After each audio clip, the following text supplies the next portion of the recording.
പോവുകയും ഒന്നിനോട് അമിതമായിട്ട് ഒട്ടൽ ഉണ്ടാക്കാതെ ജീവിക്കാൻ നമ്മൾ പഠിക്കണം. പത്മപത്രമിവ അംബസ എന്ന് പറയും, അതായത് ഗീതയിൽ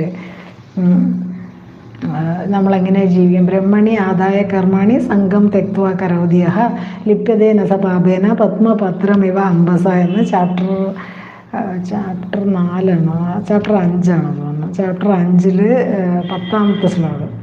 10ാമത്തെ ശ്ലോകം പറയുന്നുണ്ട്. പത്മപത്രമിവ അംബസ. അംബസ വെള്ളത്തിൽ കിടക്കുന്ന താമരയില പോലെ ജീവിക്കണമെന്ന്. അത് വളരെ ബുദ്ധിമുട്ടാണ്. കാരണം നമ്മൾക്ക് എല്ലാം വേണമല്ലോ, എല്ലാത്തിലും ഓരോരുത്തരുടെ, പ്രത്യേകിച്ച് സ്ത്രീകളാവുമ്പോൾ നമ്മുടേതാണ് കൂടുതലും. എല്ലാവരും വന്നിട്ട് നമ്മുടെ ബന്ധുക്കളാണെങ്കിലും വീട്ടിലുള്ള മക്കളൊക്കെ എല്ലാവരും വന്ന് കാര്യങ്ങൾ പറയുന്നത് നമ്മുടേതാണ്, ഈ സ്ത്രീകളായിട്ടുള്ളവരുടെ അടുത്താണ്. അപ്പോൾ എന്താണെന്ന് ചോദിച്ചാൽ എല്ലാവരുടെയും എല്ലാ കാര്യവും കേൾക്കണം. അപ്പോൾ ഇത് ഒരു ആർട്ടാണ് കേട്ടോ. It is an art of living എന്ന് വേണമെങ്കിൽ പറയാം. ഒരു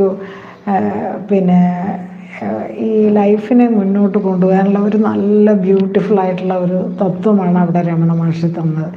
ചക്ക മുറിക്കുമ്പോൾ കയ്യിൽ ധാരാളം എണ്ണ തേച്ചാൽ ഒട്ടലില്ലാതെ അത് ചക്കയുടെ പശ കയ്യിലൊട്ടില്ല. വളരെ സുന്ദരമായിട്ട് ഒരു ചക്ക മുറിക്കുക എന്നുള്ളൊരു കാര്യം എളുപ്പം ചെയ്യാം. അതുപോലെ ഈ ജീവിതത്തിൽ പല പല ഒട്ടലുകളില്ലാതെ പല ബന്ധങ്ങളും അത് ബന്ധനമായിട്ട് മാറാതെ ഒട്ടലില്ലാതെ കാര്യങ്ങൾ നിർവഹിക്കുകയും മുന്നോട്ട് കൊണ്ടുപോവുകയും വളരെ